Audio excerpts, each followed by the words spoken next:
Class 12th physics started from 7 अप्रैल 2026। तो इसमें हम चैप्टर्स पढ़ेंगे।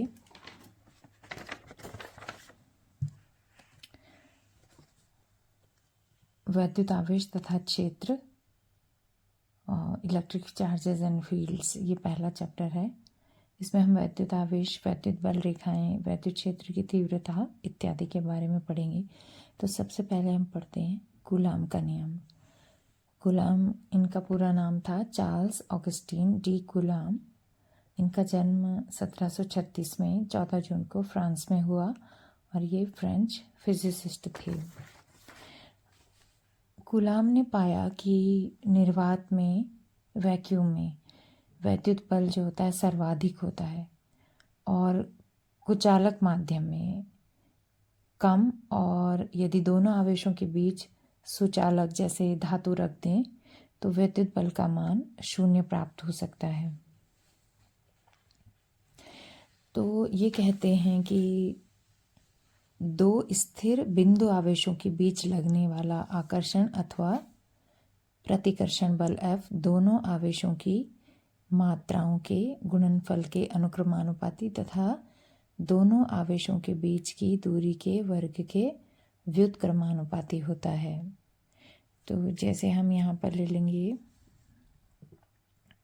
Q1 एक आवेश ले लेंगे और Q2 एक आवेश ले लेंगे।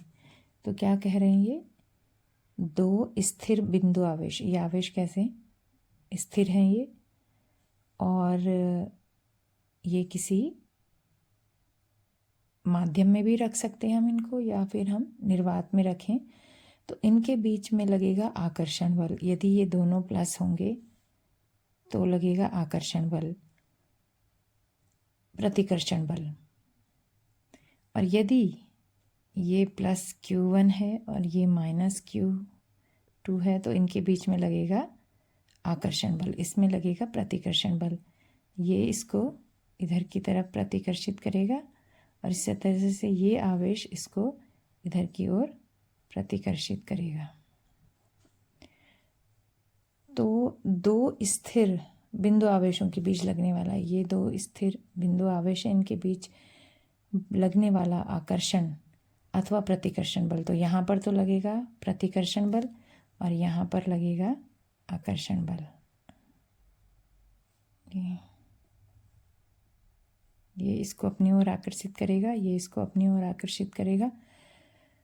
तो इन दोनों की मात्राओं के गुणनफल के अनुक्रमानुपाती, इनकी मात्रा कितनी है, इसकी है Q1 और इसकी है Q2। तो Q1 इंटू Q2,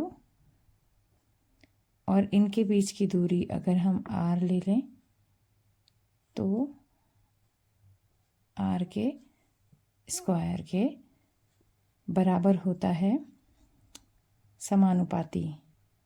जो F है वो होगा गुणनफल के अनुक्रमानुपाती, गुणनफल के अनुक्रमानुपाती हो गया, और दोनों आवेशों के बीच की दूरी के वर्ग के व्युत्क्रमानुपाती होता है।